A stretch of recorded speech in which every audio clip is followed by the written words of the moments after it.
좀 우리 야당들도 다 국회의원들도 다 국민의 선택을 받은 국민의 대리인 대표들이기 때문에 충분히 존중받아야 되고 또 저도 존중해야 된다고 생각합니다. 자주 만나뵐 생각이에요. 근데 영수회담을 정례화할 거냐 문제는 좀 고민을 해보겠습니다. 그게 이제 형식적으로 그럴 수도 있고 저는 필요하면 한다. 그리고 기본적으로 필요하다고 생각합니다. 그쪽에 일정을 맞춰서 필요할 때마다 만나면 되죠. 그런데 이제 이것도 안 하다 보니까 조금 이제 약간의 부작용이 있는 것 같긴 합니다. 이제 공식 공개 모임, 공식 비공개 모임, 비공식 비공개 모임 이게 이제 단계들이 있잖아요. 근데 허심탄회한 얘기를 해야 되거든요. 그런데 비공식 비공개 모임 이런 건 이제 모임 자체도 좀 안 알려주면 그런 걸 자주 할 수 있죠. 공식 비공개 모임 이런 건 대화 내용을 좀 보안을 지켜주는 게 좋지요. 요즘 그런 거 있잖아요. 여러분도 아마 그러실 수 있는데 말하기 무섭죠. 녹음당하지 않을까. 실제 그렇습니다. 그런데 이 공식 비공개 모임 같은 경우는 이렇게 좀 만나는 건 공식으로 만나지만 이렇게 좀 드러내지 않고 할 얘기를 다 하자. 마음속에 있는 얘기. 그걸 했는데 그 중에 일부를 떼가지고 어디 공격 소재로 쓰거나 그러면 그 다음에 만나기가 어렵죠. 그건 모두에게 필요하다.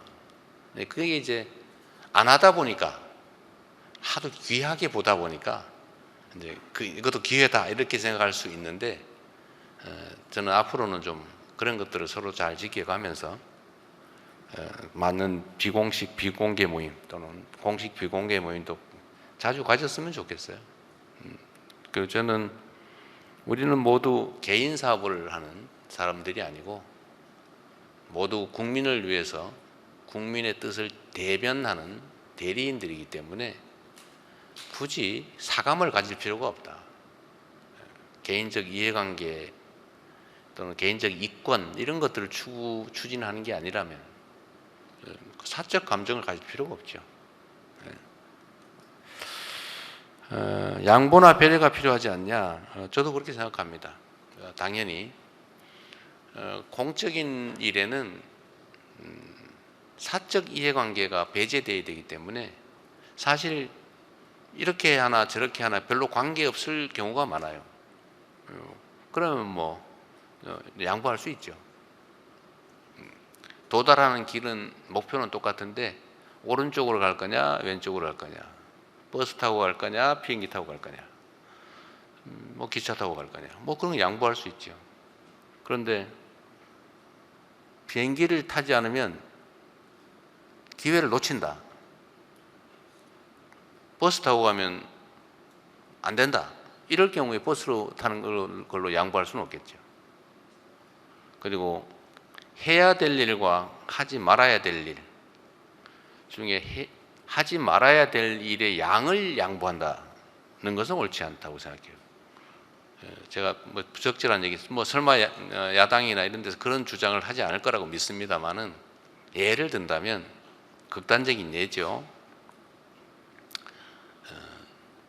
10개를 이때까지 매년 10개를 훔쳐왔는데 앞으로는 8개만 훔치자. 아니면 2개 훔치는 것은 허용하자. 이런 걸 양보할 수는 없고 이런 건 양보라고 할 수 없겠죠. 그건 야합이죠. 그래서 저는 타협과 야합, 봉합과 통합 이런 건 좀 구분하자. 그러나 정말로 협의 또는 타협 그리고 통합 여기에 필요한 것들은 제가 최종 책임자이기 때문에 제가 많이 해야 된다고 생각해요. 그렇게 하도록 노력을 하겠습니다. 고맙습니다.